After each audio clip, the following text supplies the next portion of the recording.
आज का जो हमारा टॉपिक है वो सिलिएट्स के रिलेटेड होगा। सिलिएट्स क्या हैं? These are the organisms that belong to the kingdom Protista. Protista kingdom से ये बिलोंग करते हैं और हमने बताया था जो किंगडम प्रोटिस्टा है उसको फर्दर 3 मेजर ग्रुप्स में डिवाइड कर दिया गया है।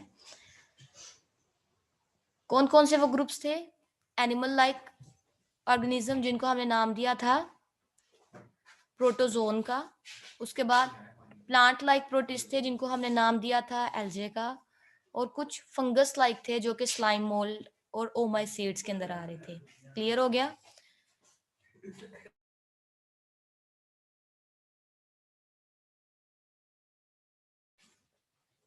तो उन्हीं में से प्रोटोजोन्स जो कि एनिमल लाइक ऑर्गेनिजम्स या एनिमल लाइक प्रोटिस्ट थे उनको हम लोग डिस्कस कर रहे हैं। तो सिलिएट्स भी एनिमल लाइक प्रोटिस्ट में से ही है, प्रोटोजोन्स की एक एग्जांपल है। सबसे पहले सिलिएट्स क्या है? हमने प्रोटोजोन की जनरल कैरेक्टर में ये पढ़ा था कि जितने भी प्रोटोजोन्स होते हैं ऑलमोस्ट दे आर यूनिसेलुलर। तो चूंकि सिलिएट्स भी प्रोटोजोन से ही बिलोंग करता है तो वो भी क्या होगा? यूनिसेलुलर होगा।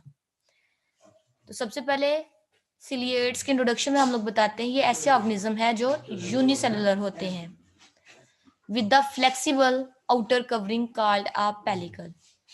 कहते हैं जो इनकी आउटर मेम्ब्रेन होती है वो फ्लेक्सिबल होती है। फ्लेक्सिबल होने से मुराद लचकदार इलास्टिक होती है। क्लियर?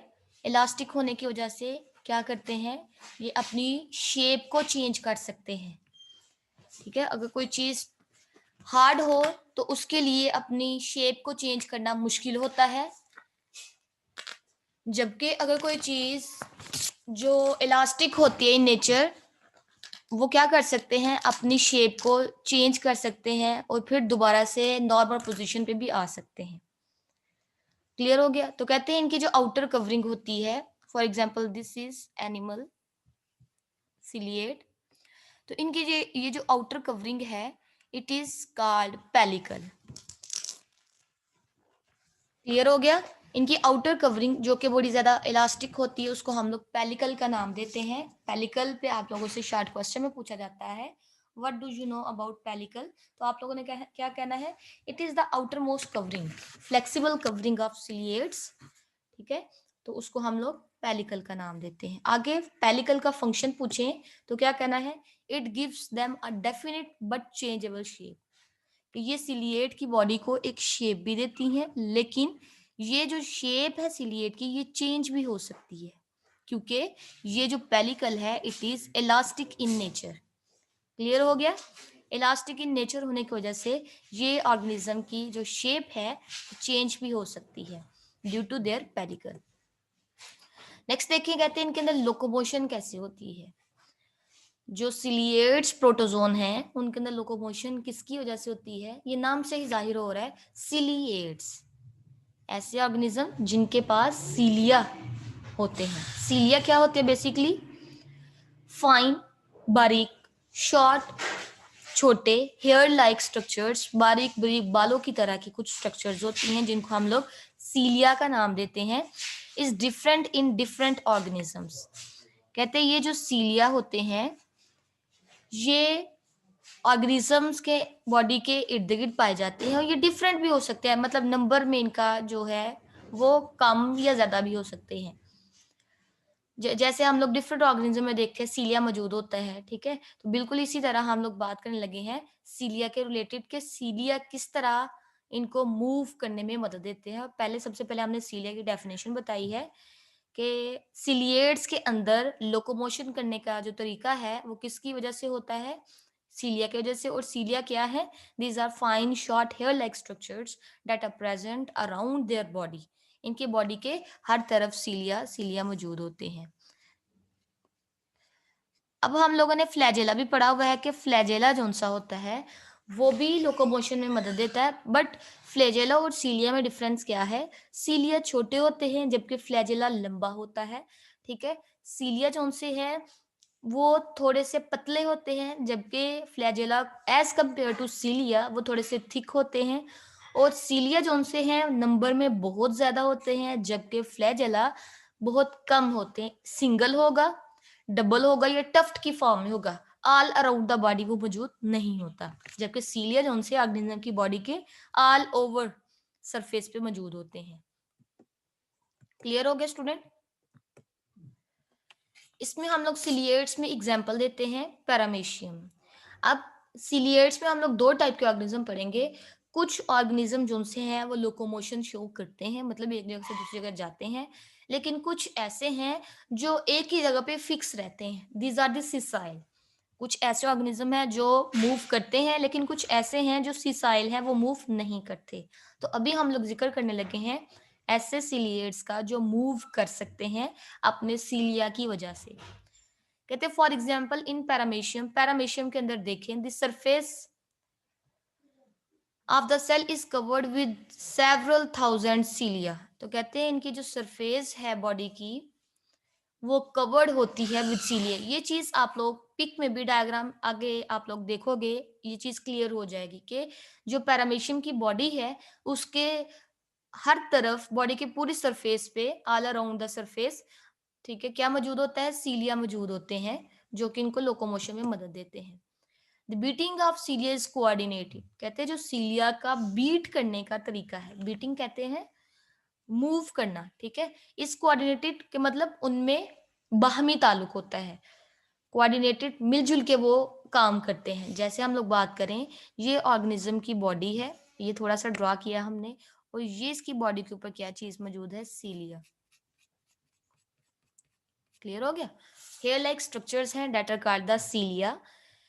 जब ऑर्गेनिज्म ने मूव करना होता है तो इसके सीलिया जोन से हैं वो एक ही डायरेक्शन में मूव करते हैं।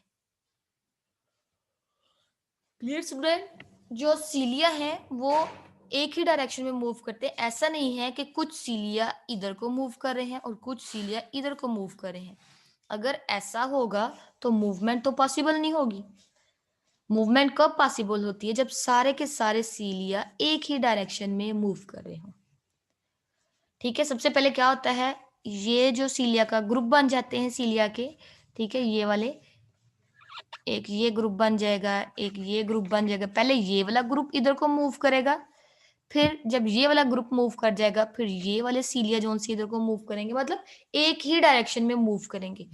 जब ये मूव करते हैं तो पानी को क्या करते हैं? पीछे की तरफ धकेलते हैं, फिर एकदम से पानी वापस आता है और इनके सीलिया पे क्या करता है? प्रेशर डालता है और इस तरह ऑर्गेनिज्म की बॉडी को फॉरवर्ड, बैकवर्ड या फिर उसको टर्न करने में मदद देता है।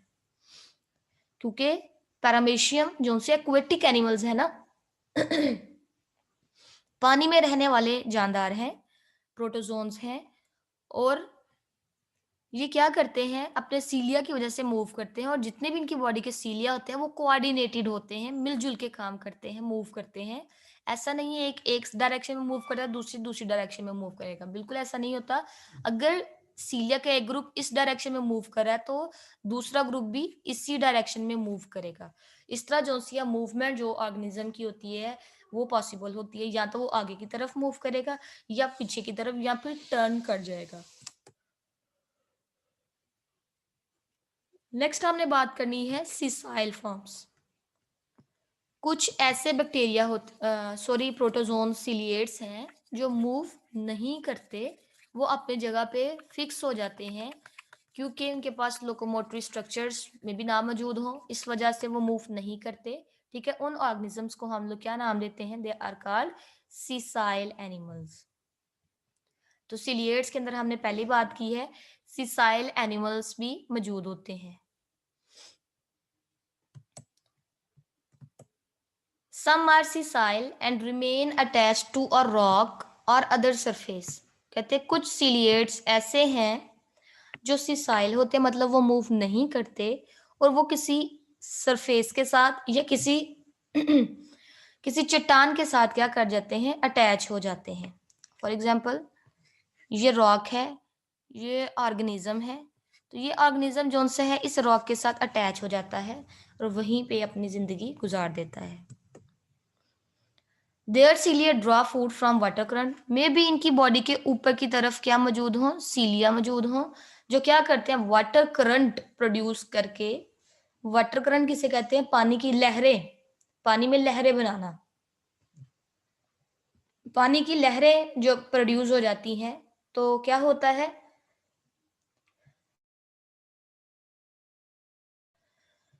तो जब पानी मूव करता है तो उसकी वजह से क्या होता है? पानी के अंदर जो इनका फूड होता है वो भी पानी की लहरों के साथ मूव करता है। वाटर करंट की वजह से क्या होता है? फूड जोन सा है वो इनके पास आता है और फिर ये फूड को कैप्चर कर लेते हैं।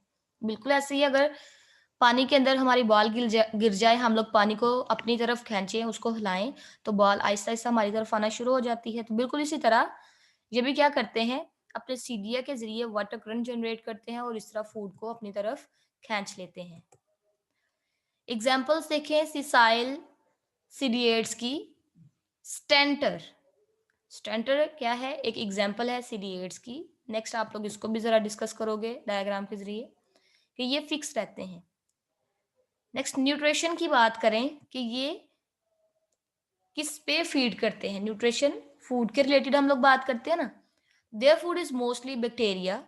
ये मोस्टली किस पे फीड करते हैं? बैक्टीरिया पे या फिर अदर टाइनी प्रोटिस्ट के अपने ही प्रोटिस्ट के कुछ छोटे छोटे जो ऑर्गेनिज्म होते हैं उन पे ये फीड कर लेते हैं। टाइनी छोटे प्रोटिस्ट के प्रोटिस्ट जो किंगडम हमने डिस्कस कर रहे हैं उसी के कुछ छोटे छोटे मेंबर्स को ये खा जाते हैं। इनके पास बॉडी के अंदर देखें तो कॉन्ट्रैक्टाइल वैक्यूल होता है। कॉन्ट्रैक्टाइल, कॉन्ट्रैक्टाइल का मतलब क्या होता है कि ऐसी स्ट्रक्चर जो कॉन्ट्रैक्ट और रिलैक्स हो। जैसे हम लोग फ्लेक्सिबल बॉल पकड़ें तो उसको प्रेस करेंगे तो वो कॉन्ट्रैक्ट हो जाती है, जब उसको छोड़ते हैं तो वो रिलैक्स हो जाती है। ठीक है, बिल्कुल इसी तरह इनकी बॉडी के अंदर कॉन्ट्रैक्टाइल वैक्यूल्स पाए जाते हैं।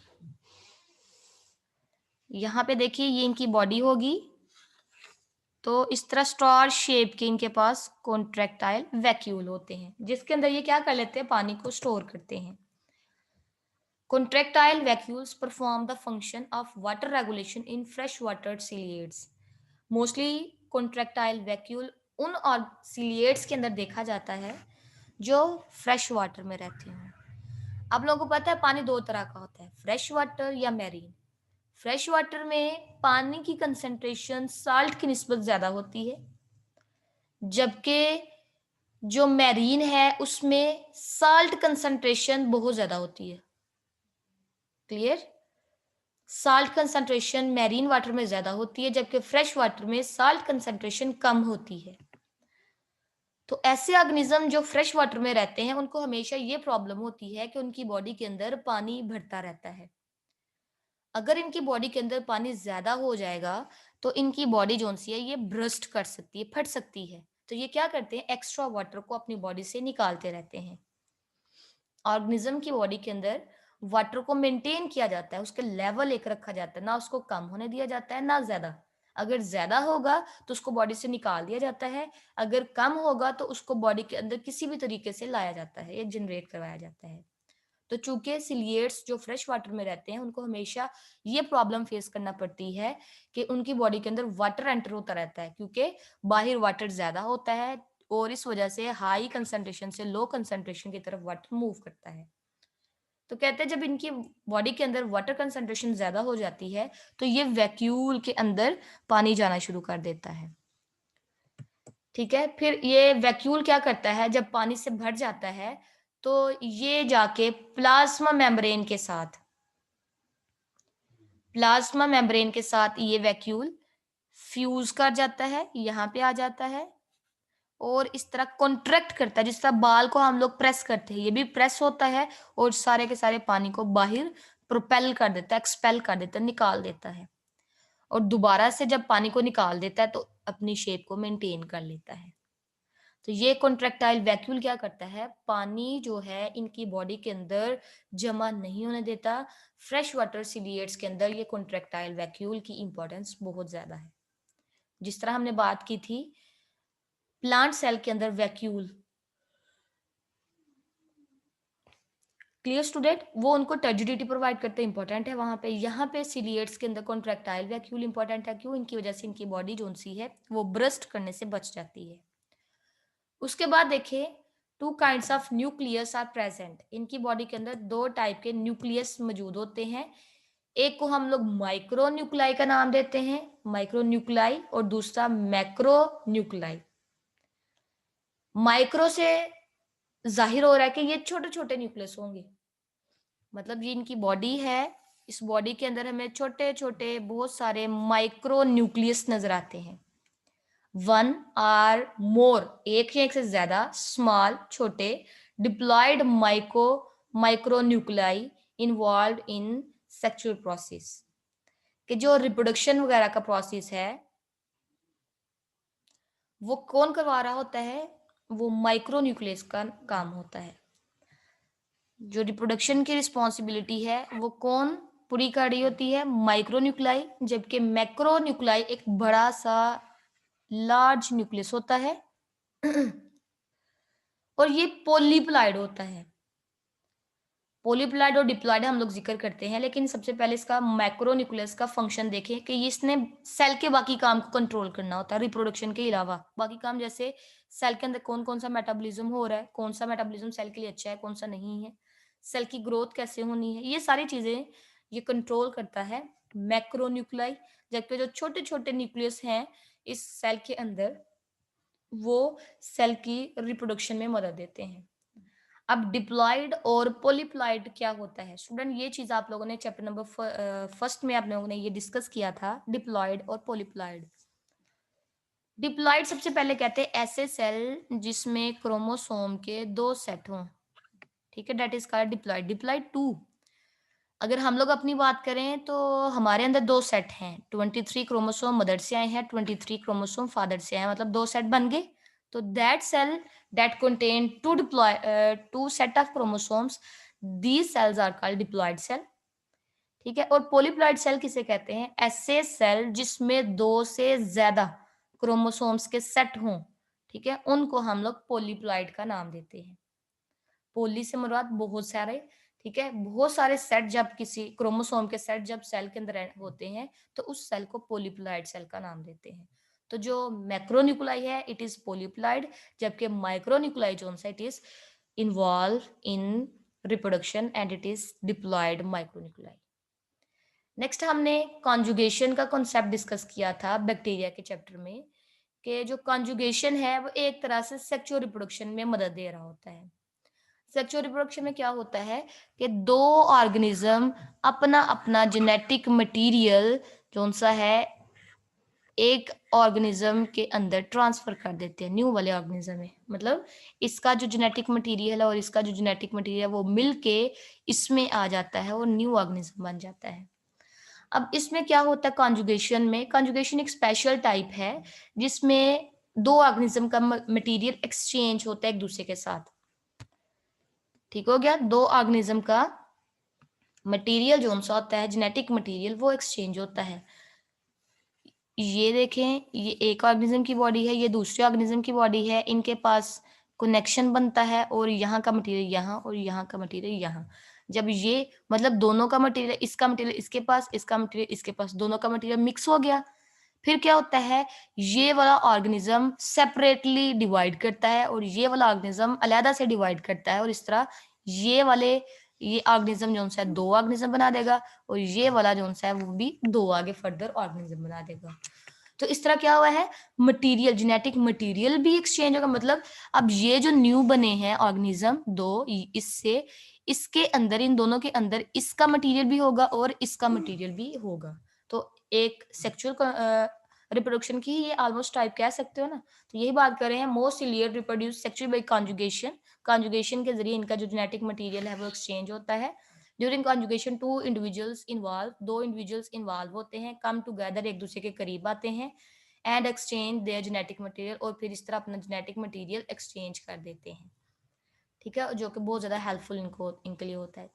अब ये देखिए स्टूडेंट, हमने बात की है सीलिएट्स के ऐसे मेंबर्स जो क्या करते हैं, जो मूव कर सकते हैं। तो this is the diagram of paramecium, ये पैरामीशियम दिखाया गया है कि पैरामीशियम की बॉडी जोन सी है, ये आउटर सरफेस ये वाली, इसको हम लोग पिल्लाई का नाम देते हैं।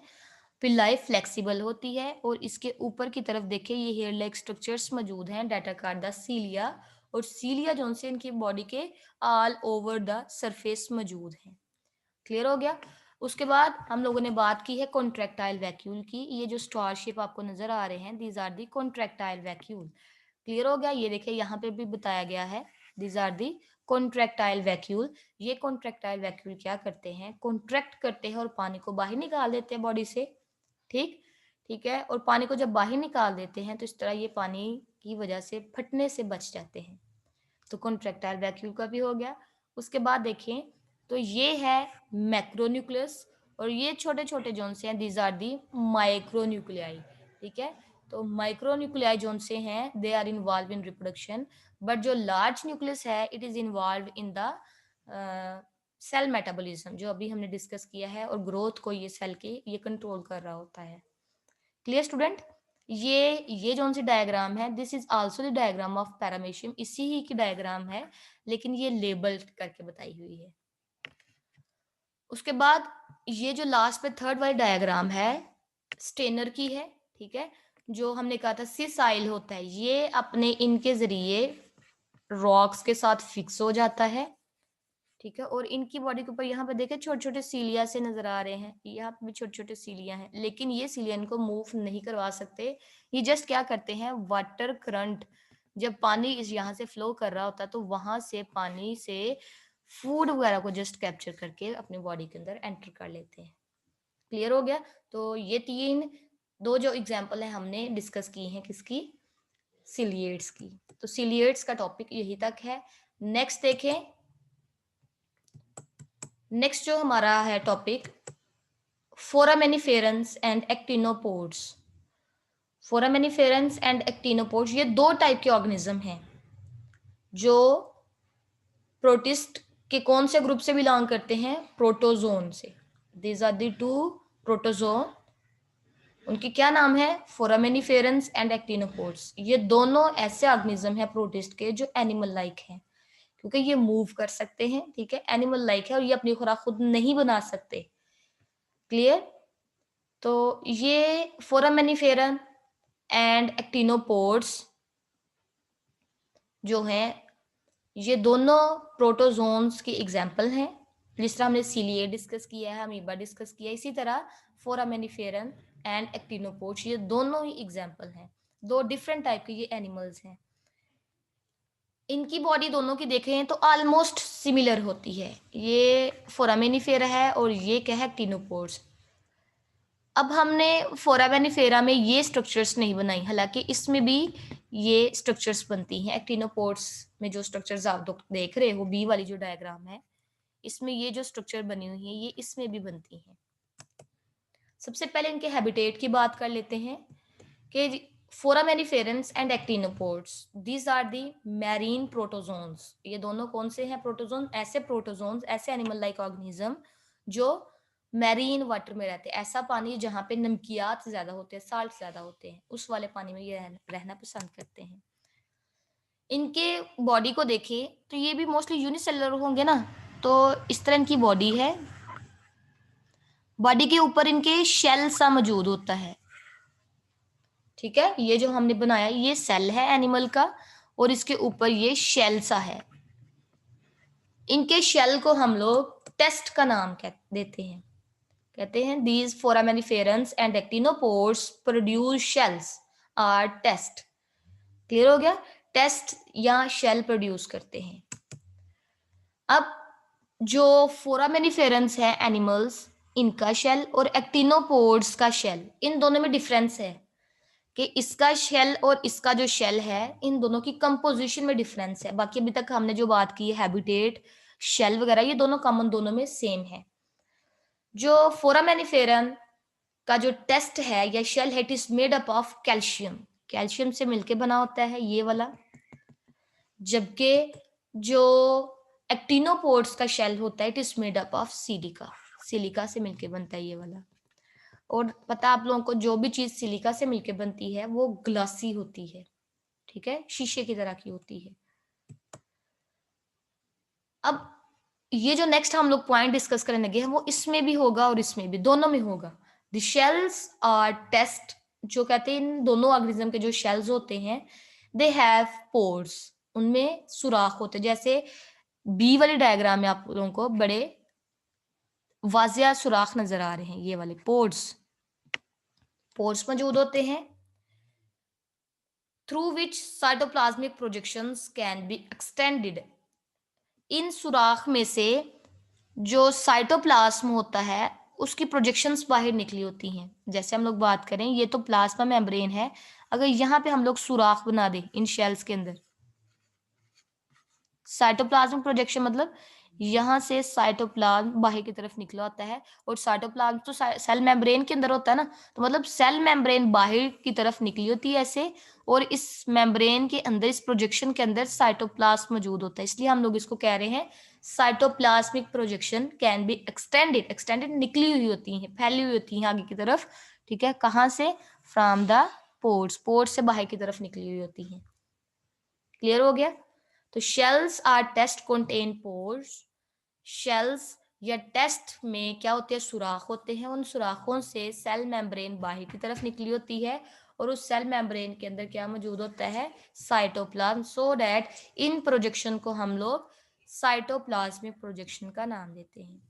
कहते हैं अब इनका कोई बेनिफिट भी होता है कि नहीं इन प्रोजेक्शंस का, ये जो बाहर की तरफ स्ट्रक्चर्स निकली हुई हैं, these are the cytoplasmic projections, कहते हैं इनका कोई फायदा भी हो रहा है कि नहीं। These cytoplasmic projections form a sticky, कि इनके इर्द गिर्द क्या होता है, चिपकने वाला लिक्विड बनना शुरू हो जाता है, प्रोड्यूस होता है, ठीक है, और interconnected net to catch prey. और इस तरह जब बहुत सारे साइटोप्लाज्मिक प्रोजेक्शंस निकलेंगे तो ऐसा लगता है जैसे नेट सा बन गया है इसके इर्द गिर्द, इनके सेल के इर्द गिर्द, इनके शेल के इर्द गिर्द नेट बन गया है, जाला सा बुन दिया गया है, और जब भी कोई प्रे इनका इस जाले के अंदर आता है तो ये अपनी इनको जो साइटोप्लाज्मिक प्रोजेक्शंस है इनके जरिए फूड को अंदर खींच लेते हैं। एक तो स्टिकी होने की वजह से, दूसरा जो ऑर्गेनिज्म है प्रे इनका होता है वो इसके जाले के अंदर आके फंस जाता है, और फिर क्या करते हैं ये, जब फंसने के बाद प्रे को अंदर खींच लिया जाता है और फिर अंदर फर्दर इसकी डाइजेशन कर दी जाती है। तो यही बात की है, साइटोप्लाज्मिक प्रोजेक्शन स्टिकी होते हैं, चिपकने वाले होते हैं, और ये इंटरकनेक्टेड नेट सा बनाते हैं, जाला सा बुनते हैं, जिसकी वजह से इनका जो प्रे होता है, प्रे किसे कहते हैं, ऐसे ऑर्गेनिज्म जिन पे ये फीड करते हैं, जिनको ये खाते हैं, ठीक है, तो प्रे को फिर ये पकड़ लेते हैं, उसको कैच कर लेते हैं और फिर उसको खा जाते हैं। इनकी कहते हैं इकोलॉजिकल इंपॉर्टेंस क्या होती है, फोरामिनिफेरंस और एक्टिनोपोड्स की इकोलॉजिकल इंपॉर्टेंस क्या है। इकोलॉजिकल मतलब इन्वायरमेंट में इनका बेनिफिट क्या है। Dead foraminiferans sink to the bottom, sink कहते हैं डूब जाना, सिंक डूब जाते हैं to the bottom of the ocean, समुद्रों की तहों में, बॉटम कहते हैं नीचे। जाहिर सी बात है जब ऑर्गेनिज्म खत्म हो जाता है तो उसकी डेड बॉडी या तो पानी के ऊपर आ जाती है, अगर हैवी होंगे तो वो पानी के नीचे की तरफ मूव कर जाती है। तो इनकी फोरामेनिफेरंस की जो डेड बॉडीज हैं वो समुद्र के नीचे वाली तहों में चली जाती है, नीचे जाके नीचे वाली सरफेस पे आ जाती है। फिर क्या होता है, एक ऑर्गेनिज्म की डेथ हुई है वो नीचे ओशन में आ गया है, उसके बाद दूसरा ऑर्गेनिज्म, तीसरा, इस तरह बहुत सारे डेड ऑर्गेनिज्म फोरामेनिफेरंस के जो हैं वो बॉटम के नीचे बनना शुरू हो जाते हैं, इकट्ठे होना शुरू हो जाते हैं। फिर आहिस्ता आहिस्ता इनके जो शेल हैं इनकी वजह से इनके shell Aahista Aahista grey mud में चेंज रहते हैं, मिट्टी की में चेंज रहते हैं, और आहिस्ता आहिस्ता ये ग्रे मड जो सी है वो चॉक में चेंज हो जाती है। क्लियर? तो हम लोग कह सकते हैं जो डेड बॉडीज हैं फोरामेनिफेरंस की, they are helpful in the formation of chalk. तो इनकी वजह से, इनके डेड बॉडीज की वजह से हमारे पास चॉक बनते हैं। ओशन के नीचे चले जाए ना आप लोग तो वहां पे आपको बड़ी बड़ी चट्टाने नजर आती हैं चॉक की, तो वो चट्टाने किसकी वजह से बनी है, due to the dead bodies of foraminiferans. Foraminiferans के डेड बॉडीज की वजह से ये चॉक जोन सा है उनकी वहां पे चट्टाने बनी होती हैं, और ये चॉक की चट्टाने जोन सी हैं फोरामेनिफेरंस के किस पार्ट की वजह से बनी है, उनके शेल्स की वजह से बनी है। क्लियर हो गया स्टूडेंट? आज का हमारा टॉपिक यहीं पे कंप्लीट हो रहा है। नेक्स्ट कौन सा है? एपिकॉम्प्लेक्सन, जो कि नेक्स्ट इसका टॉपिक होगा, उसके बारे में डिस्कस करेंगे स्टूडेंट। तो आज के लिए काफ़ी है। अल्लाह हाफिज़।